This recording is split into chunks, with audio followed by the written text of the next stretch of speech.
Welcome back, everybody. Welcome to Wandering into Wellness. How's it going? Lydia and Finn, as usual. And today we have a very special guest with us, Damien Wilds, who is the first man to prone paddleboard the Irish Sea. Ta-da! Big deal. For those of you who don't know about it, big deal, as we're going to get into. Yeah, super deal. And it's so inspiring to hear stories like this. I mean, when I came across you at that Greystones talk the other day, I was just amazed to hear of the feat, and I think I probably couldn't have even understood what a feat it was had I not heard you talking about it. I don't think I'd even seen someone prone paddleboard other than just like being on their paddleboard and paddling for a second. It's like they'd lost their paddle, yes. Or like they were surfing, they had to get past the break thing. That's the only reason. Yeah. Here we go. We're new to it. So it's really exciting. Thank you so much for joining us on the podcast. No worries. Thanks very much for having me. Pleasure.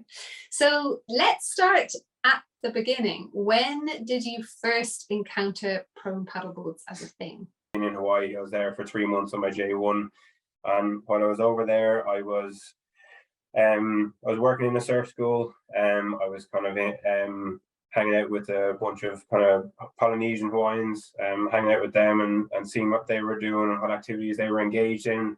And stand-up paddleboarding and prone paddleboarding would have been quite big. And there's a race out there called Molokai to Oahu, which it's called a downwind run, which means wind behind you, swell behind you, pushing you in a direction. And it's 50 kilometers across a place called the Ki'iwi Channel, or the Channel of Bones. And that doesn't sound great. It doesn't. Well, unfortunately, it is called that for that reason. It's a really treacherous stretch of water, and I got in my head that it was something that I'd like to pursue at some stage. And between doing that and 2 or 3 years ago, I got caught up in pursuing open water swimming. So anything between 1,500 meters and 10 Ks. I did a few Ironmen, mainly because my brother and dad were doing the first one, and someone mentioned to me that they reckon I couldn't do it. So I didn't take too kindly to that. And then rolling on from that, then I just love being in the water, and my first child was on the way. And even though I'd done Ironman, I don't really like cycling or running.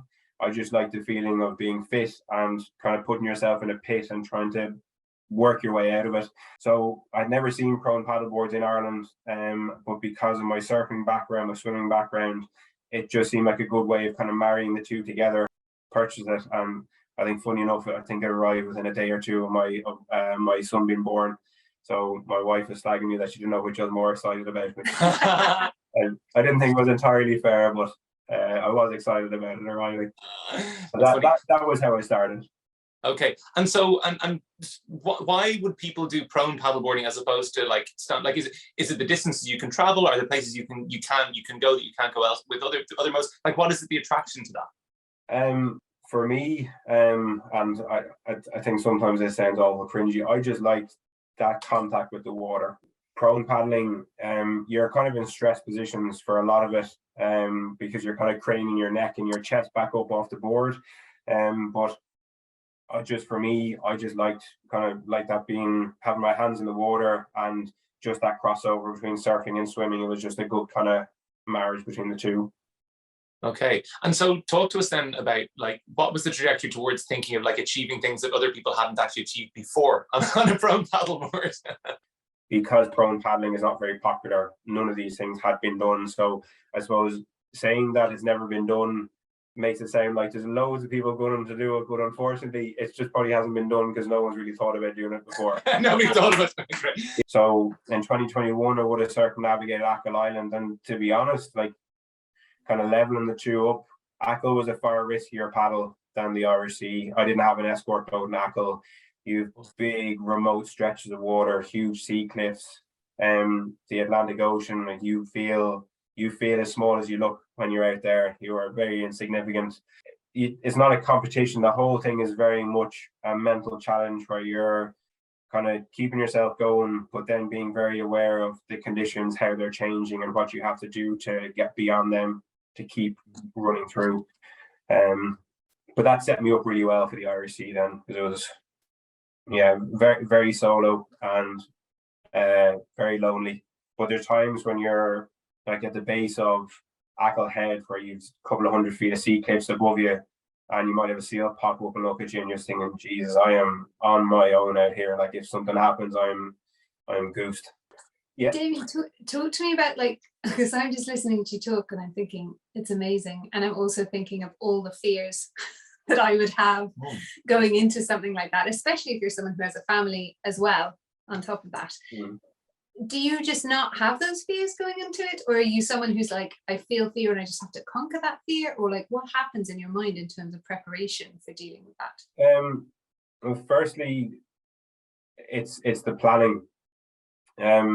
So like, I wouldn't have made a move on trying to make that happen if I didn't think the conditions were good. I had tried to make an attempt at that previously, and I read the charts a bit wrong, and they were some of the most hectic seas I've ever been in. But like that was more along the lines of kind of suppressing fear and saying, right, I know I can paddle, I know where I have to get to. As long as a wave doesn't break on me, I'm good. Secondly is your confidence and your ability to be in the water. I'm very comfortable in the water. I'm very confident in my physical capacity and what I can do. So when I was looking at 65k, even the 100k for the Irish Sea, it was never a case where I was looking at it thinking, will I make it? I was, up until 24 hours before the paddle across the Irish Sea, I was out and out 100%. If I hit the water and I can go, I'll make it. Even if my body's in bits, I know I'll get through. Personally, like, I don't think either of those challenges I think they could be done by anybody for the most part. I think everybody has the capacity to do them, in that you have 2 arms, you have 2 legs, you have the ability to go and train, to get comfortable on the water. And this goes for any distance of running, any type of swim, any sort of Ironman, any sort of triathlon, that if you put the time and effort into the training, the mental side of it comes along with that, because you build up your confidence. And then I suppose you do have to kind of have the balls to say, yeah, I'm going to back myself and I'm going to go for it and I'll make it happen. So it's probably gone off a bit of a tangent there, but yeah, it's kind of... that's good. And where, like, so your specific mental supports, you're talking about like listening to music, thinking about the work things you got to do. Did you pick up any sort of mental supports? Like, is your obviously your dad does Ironman, so you've been given a template for what mental toughness is about, and physical toughness as well. My dad, my dad's mid-60s. I think he's doing his 9th or 10th Ironman now next weekend. My brother was a very good triathlete. My sister is actually going to do her first half Ironman next weekend. My younger sister is a very strong swimmer, and really strong head on her shoulders. I don't ever get the reaction where people look at you and say, well, why would you do that? That's mental. I generally get the response where people say, oh, okay, that sounds interesting. So all of a sudden now you don't have that seed of negativity or seed of doubt from the minute that you say something. So and I think now they know as well that there's a kind of a streak of relentlessness in me, that if I see something and I want to go for it along those lines, that I will target it and kind of pursue it and make it happen. I don't know. I think personally, like, the physical side of things for everybody is usually important, and I think it's very much underrated. I'm very fortunate in that I haven't had any mental health struggles, and that's not because, I don't think that's because I've avoided doing things or shied away from things. I think a lot of it is that kind of upbringing, and the people that I'm surrounded by have kind of helped me be the person that I am.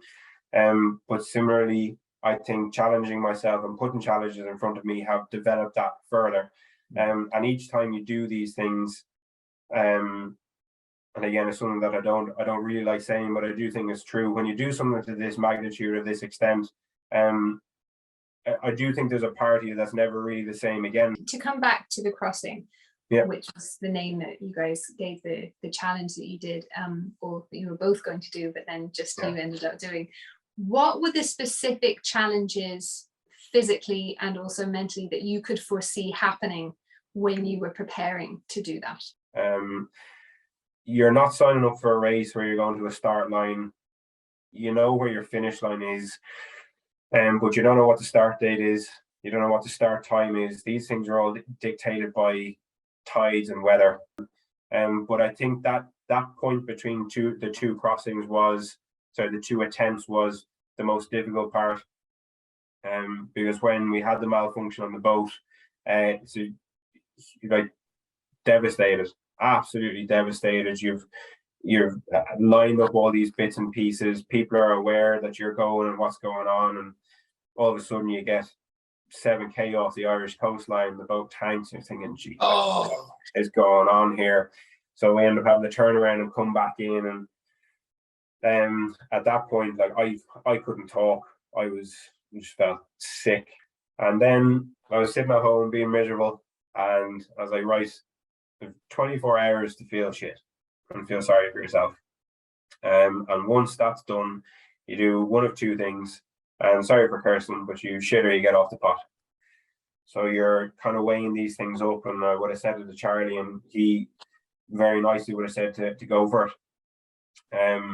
And like that, I think if I was in his position, I think I would have struggled with that mentally if I was in his position. So for him to do that, there was I think there was incredible resilience on his behalf to kind of give me the leeway to go for it. And when it did come about, you're back to the same issues again. I would actively be on swell charts and weather charts, chasing swells or downwinds. I got sick of it for this thing, because I was like every 10 minutes when I was in work for 2 weeks before, just like watching, I was like, what is it doing? And when you get down to that detail, it's changing non-stop. And then the scramble doesn't stop. Now you have to book your ferry tickets. Then you're trying to get accommodation. And then we get over there. It turns out everything in Wales on a Sunday closed at 4 o'clock. In Hollyhead the day before, the wind was honking, absolutely blowing a gale. And just the further it got into the day, that evening, it just started to calm and mellow altogether. The water started getting calm.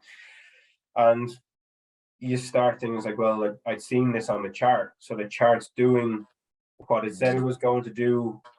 It's just that sequence again where you're kind of working through ticking these boxes. And so tell me, I think did you say it took 11 hours, the crossing in the end? Yeah, Apple was somewhere around 11 hours, I think. No, this one was just under 15 hours. And so how you're lying on your belly, paddling just with your hands? Yeah. How do you eat? Yeah. How does that work? You get on with it. So with prone paddling, you do two things. You stay prone on your stomach, or you go on both your knees and you kind of pull with both your hands. But when you get that fatigue, like when you're paddling, your core doesn't fire as well. So when you're knee paddling, these boards have a really smooth rounded keel, so there's no hold in it. There's no bite in the water to keep you solid. So you're constantly balancing. So I had my meal plan, which was every hour was going to be brioche with some Nutella and a chunk of banana. And my dad had handed that down to me. You do a bottle change, and the bottle change was just water mixed with, I think it was like 75 grams of carbs. So between that, the brioche and the banana, it was bringing me up to consuming, or trying to consume, somewhere around 85 to 90 carbs an hour, which it's big. Like, that's trying to consume that is pretty huge. But I, like, even if I was getting 65 to 70, that was going to go a long way towards making sure I didn't get too depleted. And why would you not be eating good food? Good food. She wants to say it. So what you're trying to get in is really easily digestible carbs and things that are going to be so heavily loaded that your system can stay in some way topped up.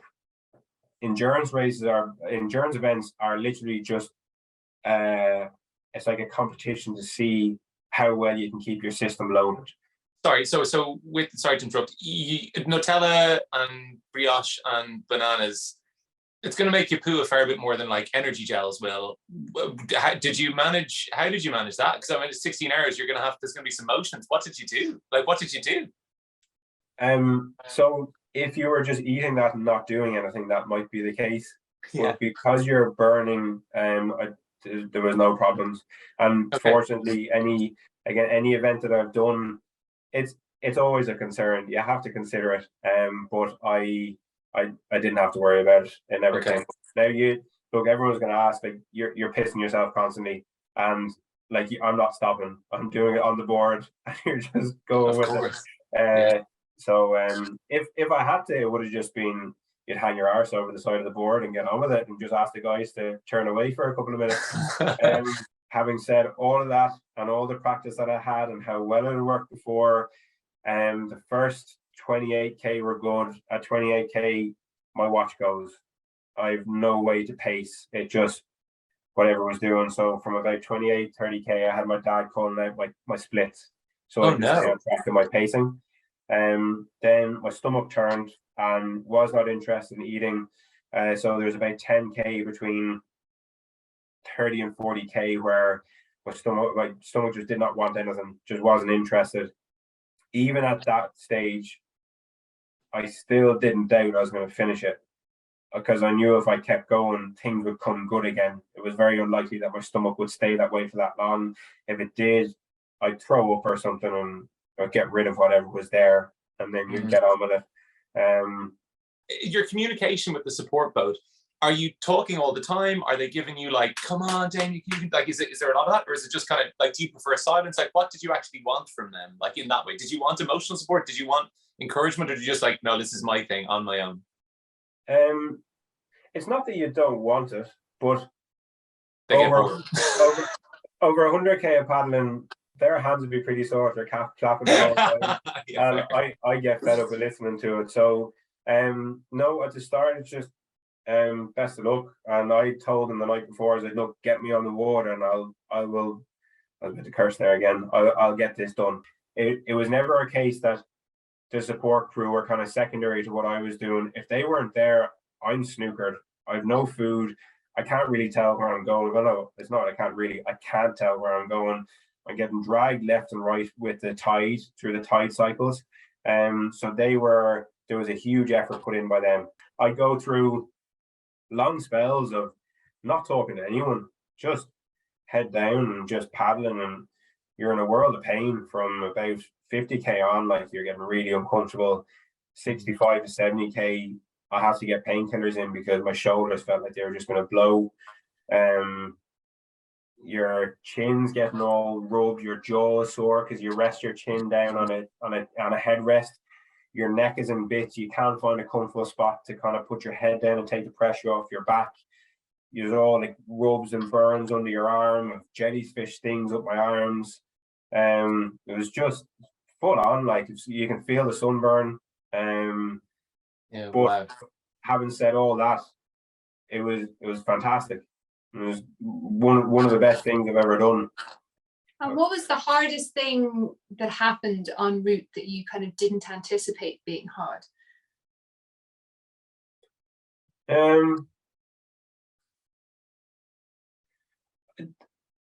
I find it a difficult one to answer, because I think for these things, there's a certain level of acceptance where before you go into it, like, people were saying to you, oh, you must be looking forward to it. And you're saying, look, I'm going to suffer like a dog. Like, I don't think you realize, like, I'm volunteering to put myself in the pits and to run myself into the ground, and to know for 4 to 6 weeks afterwards that walking up the stairs, I'm going to get out of breath. And that it does take that physical toll. I would say the most frustrating bit was that I got about 6k off the Greystones coast, and off the coast of Greystones, right away on the east coast, you have a series of sandbanks. Not that you could go out and walk on, like, things are fairly deep, but there's a shipping route that goes up and down the Irish Sea, and these things move at crazy speeds. Like, it's only until you're kind of beside and you realize how fast they go. And so 6k out, all of a sudden I start realizing that there's a boat there that I can't cross in front of it, and I have to sit and wait. So I'm waiting about 5-10 minutes, and this thing goes past, and just after it goes past, I look the other way, and there's another one coming from the other direction. So I like a half an hour just sitting there getting cold. And when you're sitting like that, you start to feel your niggles and your sores and your bumps. And at that rate, you're that close. You're like, you'll be fine. And when I was that depleted, then I wouldn't drink tea or coffee. Nothing behind it. There's no health reasons. I just never got into it. But I knew that if I had Red Bull, that would blow the head off me. You feel like Popeye eating spinach. So I would have taken 2 cans of Red Bull in the last 10-15k and 3 energy gels. So the last 5-6k I was paddling really well. And a lot of it, I knew Sarah Jane was in there, and I was buzzing to get back and see her. I wanted to be off the water before it got really dark. It was a stunning evening, so got back in, and I'd been feeling pretty good. Picked the board up, and I was walking up the slipway from the marina and chatting away to people. At the time, I thought I was really kind of concise and talking properly. I was waffling some shite, and then I get up to the car, and I put the board on top of the car, and I just said to Eshe, like, I'm about to slump. And when you have that level of sugar intake, you just have that big crash. And I was rattling. I was sitting on the ground up against the car, and I was not shivering, like properly rattling. Even up until that evening, I think I got into bed maybe 12 o'clock or something, and I was lying beside Sarah Jane. I was like, Eshe, like, I am swaying like I'm on the water still. And you don't have like a lot of time to probably reflect on it when you're in there, but like, I'm sure you would have had role models, and it sounds like your dad was definitely one of them. But I guess the value for me in something like that, and the reason we wanted to have you on here, is because society kind of needs role models like this, you know? And actually doing it in such a quiet way is very humble and probably a much more impactful way to be a role model for society, like to look for and to seek achievement for self-betterment without seeking the external gratification of that. But it's a tricky thing, because you as a role model need to be out there telling people about this. Like, I think, you know? All I ever really thought about was coming in between the two pillars of the marina, getting through there and actually finishing, and just wondering what it was going to feel like. People kind of talking about, oh, you could kind of get onto the Guinness Book of Records, and I was like, it's not about that. Like, it's not about trying to do something for other people to be impressed by. It's just me doing something because I think it's an interesting way to challenge myself. However, the flip side of that is that there are people that aren't wired the same way that I am. And there are people that may benefit from hearing how someone who has a full-time job, a family, 2 kids, has to fit in training around them, not have to, but wants to, because they want to be around for it. And you can still make these things work. So there's so much scope out there for kind of identifying a challenge. And again, everybody kind of looks to the big things, like trying to do a marathon, trying to do an Ironman, or whatever that big goal may be, but they don't have to be that. It's just incremental. It's doing small steps to get to a point where you feel in a position to take on something of this size. And I think that's where the kind of middle ground is how can you look at something, what can you take from it, and how can you use that to improve your standing, whether it's in a physical capacity, a mental capacity, short term, long term, whatever it is. And me personally, I would find, as you said, the likes of what my dad's doing. My mum is doing yoga every day, sea swims year round, and the two of them are incredibly active, incredibly fit. I think that's incredible to watch. I think my Sarah Jane carrying 2 children, Jesus, the effort that women have to go through to get to that. I just did 15 hours on a paddleboard. I like being on the water. Like, it's not as big a deal as what she had to do. So there's so many. I just think there's so many little things in everyday life, and so many people that we come across that have inspiring or interesting stories that can motivate, and in a lot of ways are a hell of a lot more relatable than a lot of the stuff that we see on social media. Yeah, and it's like the antithesis to the Instagram generation. Yes. Absolutely. What you're saying is so true, because I think your story touches on so many things that are missing right now. Like, everything in society is quick fix. It's like instant gratification, quick fix. And your story isn't like the quick, like, yeah, and then I did this, I decided to do it, and I hopped on the paddleboard, it was all so breezy, and whoo, here I am, and then everyone cheered for me. It's like graft, you know, it's preparation, it's planning, it's studying, it's knowing the routes, it's like all of that kind of stuff.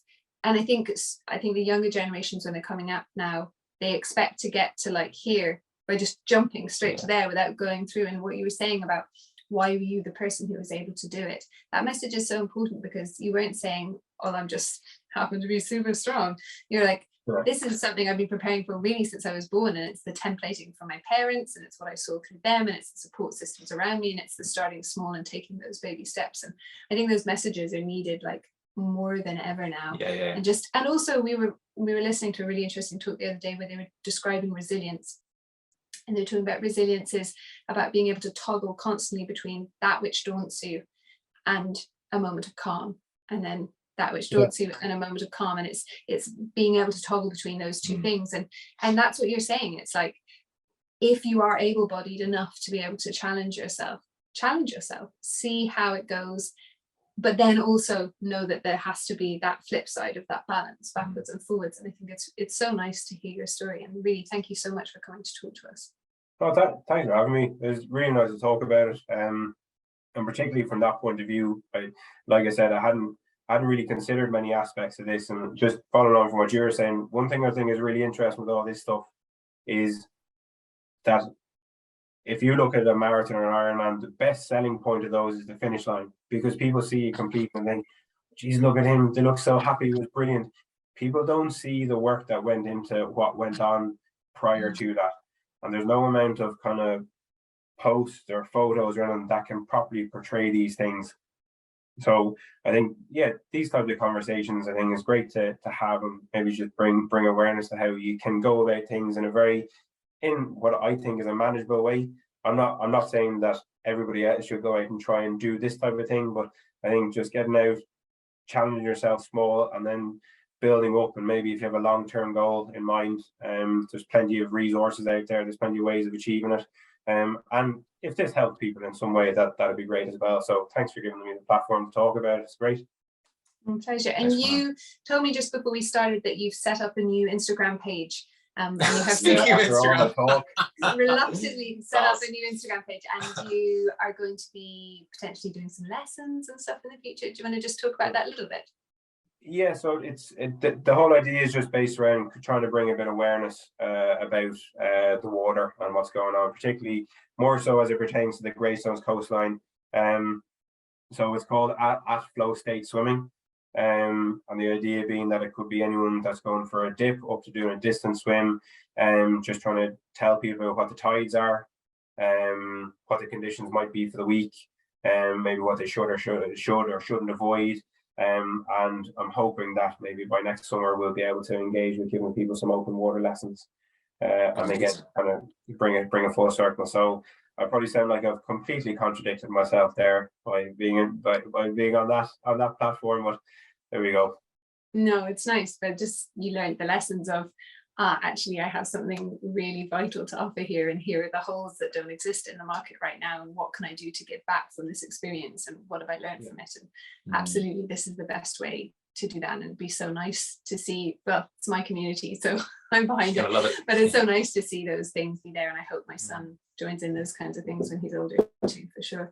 So now we have to say thank you. Absolutely, and thank you to the sponsors. So thanks so much, Damien, and thank you all guys for watching and listening, and thanks briefly to our sponsors, Clear Light Saunas, infrared light, which you get doses of, and maybe Damien had a little bit too much when he was out in the water that time. But infrared is one of the most healing lights, not that UVA stuff that gives you the awful bad burns, but it's the way to help to reduce inflammation, improve recovery, the sort of thing that I don't know if Damien is engaged in, but it's certainly something that we rely on heavily and we recommend a lot. So if you come to us, we've got Clear Light have got their new Aurora light out, which is like a mobile personal low EMF infrared, full spectrum infrared lamp. So that's something to get hold of. If you come to us, and you'll get the codes in the show notes below.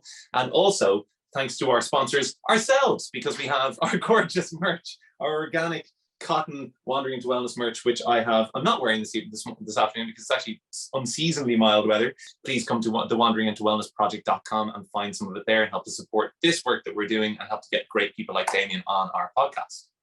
Yeah, thank you so much, and we'll see you all again soon. Absolutely. Bye. Bye. Thank you very much.